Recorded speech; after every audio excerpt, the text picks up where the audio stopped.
Halo guys, balik lagi dalam channel gua. Guys, hari ini gua akan menceritakan tentang kisah yang sangat memilukan, di mana yang jadi korbannya adalah seorang pensiunan guru. Mirisnya pelaku pembunuhan ini mengaku lupa di mana dirinya membuang jasad korban, hingga akhirnya jasad korban pun ditemukan dalam kondisi sudah menjadi tulang belulang. Bagaimana kronologi dari kasus ini? Yuk kita simak videonya.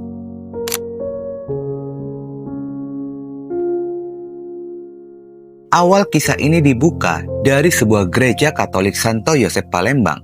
Ratusan pelayat berkumpul dalam misa requiem untuk melepas kepergian wanita lansia bernama Dra Christina Suchiem, berusia 80 tahun yang dilaporkan hilang selama 13 hari. Misa pelepasan ini dipimpin langsung oleh Uskup Agung Palembang MGR Yohanes Harun Yuwono, didampingi Vijen KPAL RD Yohanes Kristianto, Pastor Paroki ST Yosef RD Haiginus Gono Pratowo, serta puluhan imam lainnya. Sementara Dra Christina atau yang akrab disapa Ibu Christine atau Mami adalah istri dari mendiang pensiunan perwira polisi Jacob Alon. Semasa hidupnya, dia dikenal guru matematika yang killer, namun sangat penyayang. Christine ini mengajar di SMP Xaverius II, SMA Xaverius III, dan SMA Xaverius I Palembang, merupakan sosok pendidik legendaris Yayasan Xaverius. Setelah purna tugas pada tahun 2008, Ibu Christine mendedikasikan hidupnya untuk pelayanan gereja. Dia merupakan anggota aktif kelompok Warakawuri, kelompok Simeon, hingga tim hias altar. Kedekatannya dengan para alumni terlihat dari derasnya ungkapan duka di media sosial yang mengenang sebagai sosok guru terbaik. Kronologi dari hilangnya Nenek Christina ini yakni pada Rabu tanggal 14 Januari 2026, yang dimana pada hari itu dirinya akan berobat ke rumah sakit Bayangkara Mohasan Palembang. Pada jam 04.47 menit, Nenek Christina sudah berada di rumah sakit dan sempat mengirimkan pesan WhatsApp pada sang cucu yang bernama Yuniar. Isi pesan itu, Nenek Christina memberikan kabar jika dirinya sudah berada di rumah sakit dan sedang mengambil nomor antrian. Setelah dari rumah sakit, Nenek Christina pun rencananya akan pulang ke rumah. Lalu pada jam 7 pagi, pesan WhatsApp itu pun baru dibalas oleh cucunya. Setelah jam 05.53 menit, sang cucu pun kembali mengirimkan pesan WhatsApp yang isinya jika dirinya akan mengantarkan nasi kuning ke rumah neneknya yang beralamat di Jalan Tribata, 5 km Kecamatan Kemuning, Palembang. Namun setibanya di rumah sang nenek, rumah neneknya pun terlihat sepi dan tertutup, serta mobil yang biasa digunakan oleh neneknya tidak ada, yang menandakan jika sang nenek ini sedang tidak berada di rumah. Lalu Yuniar cucunya mencoba menghubungi neneknya via telepon atau chat WhatsApp, namun tidak ada satupun yang direspon. Saat itu cucunya tidak menaruh rasa curiga dan berpikiran jika neneknya sedang ada kegiatan di gereja, sehingga cucunya pun menyimpan nasi kuning digantung di rolling door rumah dari sang nenek, lalu pergi kembali pulang ke rumahnya. Ketika malam tiba, disitulah keluarga mulai merasa curiga dan khawatir, lantaran Nenek Christina ini tidak kunjung merespon telepon atau pesan WhatsApp. Biasanya Nenek Christina selalu membalas telepon ataupun pesan WhatsApp setelah menerima bungkusan. Hingga pada keesokan harinya, hari Kamis tanggal 15 Januari 2026, ada keponakannya dan juga tetangga terdekat dari Nenek Christina yang bernama Yuli mendapatkan telepon dari gereja tempat Nenek Christina ini biasa beribadah. Pihak gereja merasa heran karena Nenek Christina sejak hari Rabu tidak ada kabar. Usai menerima telepon itu, Yuli pun segera menuju ke rumah Nenek Christina dan melihat lampu rumah masih dalam kondisi menyala. Mendapati hal itu, Yuli segera menghubungi keluarga dan RT setempat. Setelah semuanya berkumpul, akhirnya diputuskan untuk mendobrak pintu rumah. Dan ternyata pada saat di dalam rumah dalam kondisi rapi dan tidak menemukan adanya Nenek Christina. Bahkan kendaraannya pun tidak ada.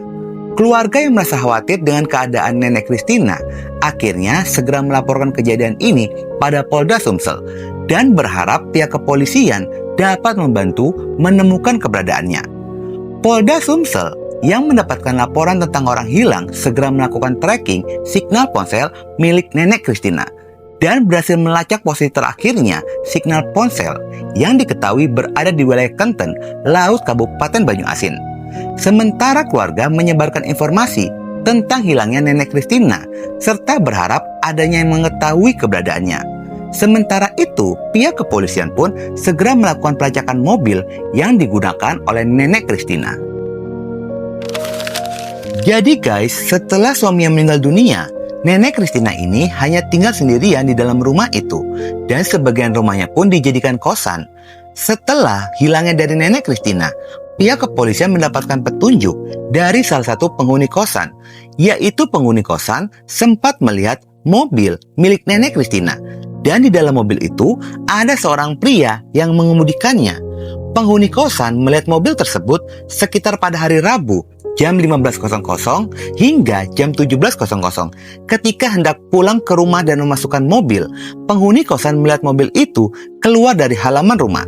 Bahkan penghuni kosan pun mengutarakan jika pria yang mengendarai mobil itu sama dengan cirinya dengan tetangga yang bernama Yunas Gusworo berusia 60 tahun serta Suswanto adiknya berusia 57 tahun.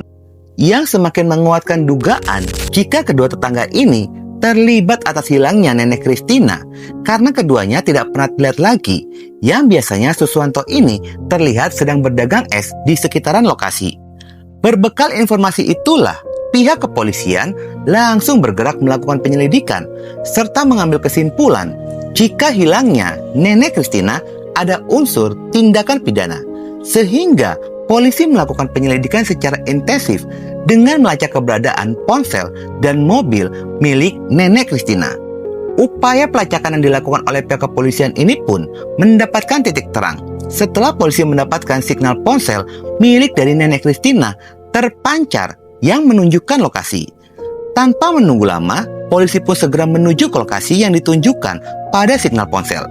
Dan polisi pun berhasil mengamankan seorang penada ponsel bernama Joni Iskandar di rumahnya yang berada di Jalan Pangeran Ayin, Talang Kelapa, Banyuasin. Bermula dari tertangkapnya Joni, pihak kepolisian kembali menangkap satu orang lagi, yaitu Suswanto, adik dari Yunas Gusworo. Kedua pelaku ini tertangkap dan segera menjalani pemeriksaan di kantor polisi.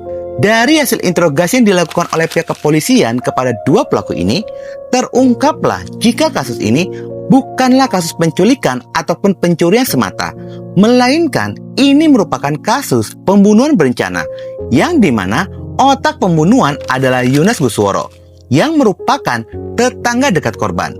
Selain itu, kedua pelaku pun memiliki peran yang berbeda. Joni Iskandar diminta untuk menginstal ulang ponsel milik nenek Christina, sementara Suswanto, adik dari Yunas, diminta untuk membantu menjual mobil milik korban Christina. Berdasarkan dari pengakuan Joni, jika pada tanggal 14 Januari 2026 sekitar jam 11 siang, Yunas ini datang ke rumahnya dengan mengendarai sebuah mobil Mitsubishi Mirage BG1646RI milik korban yang hilang. 30 menit kemudian, Yunas pun pamit pergi dan memberikan ponsel korban serta memerintahkan Joni untuk merestart ulang ponsel tersebut. Joni pun menerima uang 4,2 juta yang diberikan oleh Yunas secara bertahap. Sementara Suswanto membantu menjual mobil milik korban seharga 53 juta rupiah. Bahkan Yunas pun sempat mengambil BPKB mobil di dalam rumah korban sebelum menjual mobil tersebut. Berdasarkan kesaksian dari dua orang ini, jika Yunas telah melarikan diri ke Jakarta dan polisi pun segera bergerak melakukan pengejaran, dan terungkapnya Yunas sebagai otak kejahatan membuat pihak keluarga pun sangat terkejut. Hal itu dikarenakan pelaku Yunas dan Suswanto tetangga dekat korban. Selama ini keluarga telah mengenal mereka sebagai orang yang baik. Bahkan Yunas Gusworo dinilai memiliki kepribadian yang tenang dan terlihat sangat rajin beribadah. Tidak ada yang menyangka Yunas, sosok yang dikenal baik, menjadi otak pembunuhan. Sementara mengenai di mana jasad korban, kedua pelaku ini pun mengaku tidak mengetahui dan hanya Yunas yang mengetahui lokasinya. Pihak kepolisian pun terus memburu Yunas ke Jakarta. Informasi tentang keberadaan Yunas ini dibocorkan oleh Joni. Namun begitu polisi mendatangi titik lokasi yang disebutkan oleh Joni, rupanya Yunas bersama anak dan istrinya sudah kabur lagi ke Provinsi Lampung. Selanjutnya polisi pun mengejar Yunas ke Lampung. Saat tiba di Lampung, Yunas tidak berada di sana dan meninggalkan keluarganya di Lampung. Yunas diketahui kabur ke Tulung Agung, Jawa Timur. Pengejaran pun dilakukan sembari berkoordinasi dengan jajaran Polres Tulung Agung. Setelah pihak kepolisian mencari titik lokasi keberadaan Yunas di Tulung Agung, polisi berhasil menemukan dan menangkap Yunas tanpa perlawanan. Saat di dalam interogasi, Yunas ini pun mengakui perbuatannya telah membunuh nenek Christina dengan menjeratnya menggunakan tali. Namun, upaya pengungkapan kasus ini, pihak kepolisian mengalami hambatan lantaran Yunas sebagai otak pembunuhan mengaku lupa di mana dirinya membuang jasad korban, serta keterangan yang diberikannya pun terlalu berbelit-belit. Polisi sudah mendatangi beberapa titik lokasi yang dikatakan oleh Yunas sebagai lokasi di mana jasad korban dibuang, termasuk informasi di wilayah Sungsang, Kabupaten Banyuasin. Namun saat tiba di lokasi, polisi pun tidak menemukan jasad korban. Pelaku Yunas ini seperti enggan memberitahukan di mana jasad korban dibuang, dengan dalih pelaku lupa di mana dirinya membuang jasad korban, yang membuat upaya pengungkapan kasus ini pun berjalan lambat. Seingat tersangkanya di tempat kebun sawit yang tinggi. Nah, ini dicari sampai sekarang ini, baik keluarga maupun dari pihak aparat kepolisian masih belum bisa Rumah pelaku ini kan mengharapkan untuk ditemukan tersangka ya sejujur-jujurnya untuk menunjukkan tempat pembuangan Christina sendiri. Usaha pencarian jasad korban yang dilakukan oleh pihak kepolisian sudah dilakukan sejak Sabtu 24 Januari 2026 dan baru ada titik terang pada tanggal 27 Januari 2026 yang dimana polisi sudah mendapatkan informasi dari warga pada jam 13.30 tentang penemuan tulang belulang manusia di area perkebunan sawit Tanjung Lago, Kabupaten Banyuasin. Dengan adanya laporan itu, polisi langsung bergerak ke lokasi untuk melakukan evakuasi. Kondisi korban pada saat ditemukan bukan hanya dalam kondisi menjadi tulang belulang saja, tetapi sudah hangus terbakar, yang diduga korban ini dibakar untuk menghilangkan jejak pembunuhan.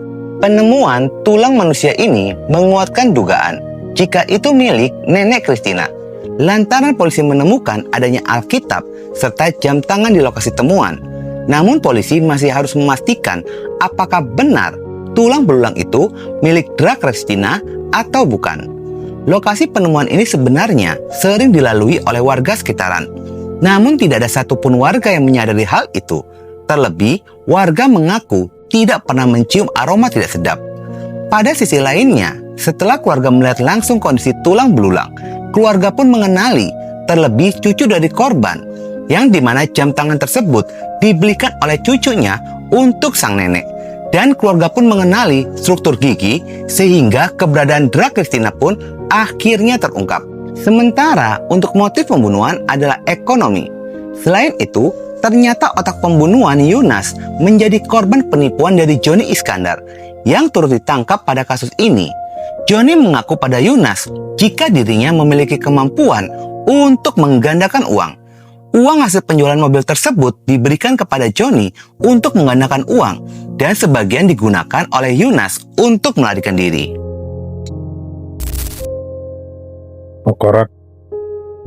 Korban ada Alkitabnya, ada Injil, ada jam tangan. Yunas yang tergoda dengan penggandaan uang akhirnya mulai merencanakan pembunuhan.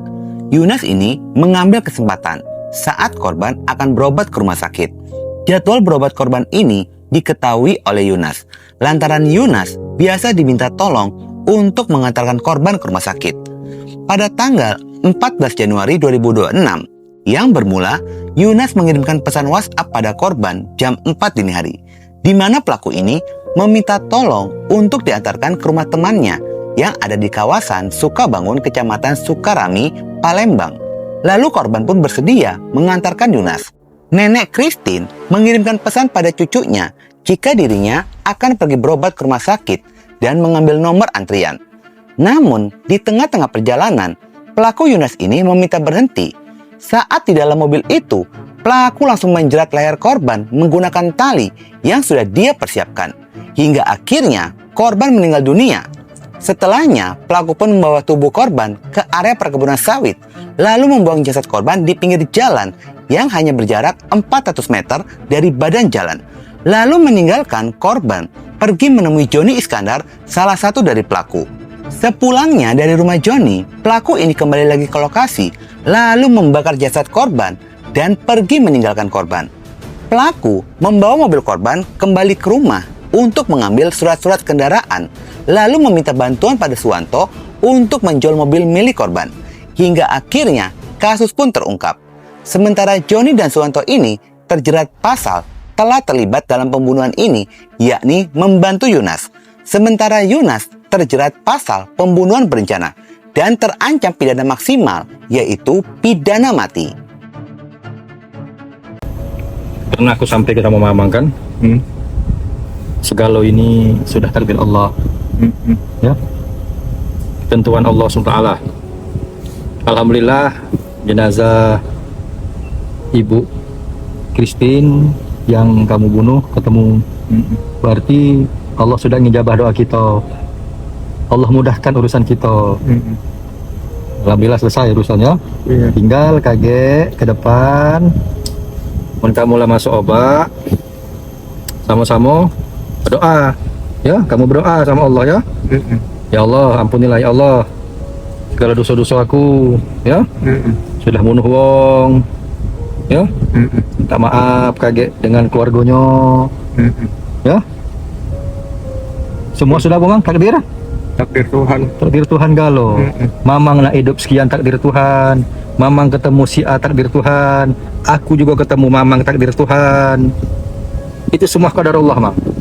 Ketetapan Allah Ta'ala untuk kita galo-galo, ya. Takdir kamu hari ini taruhlah jadi tersangka atas pembunuhan. Esok-esok amalah sudah selesai kaget, siapa tahu kaget Allah ngangkat derajat kamu, Bang, ya. Iya, amin. Iya.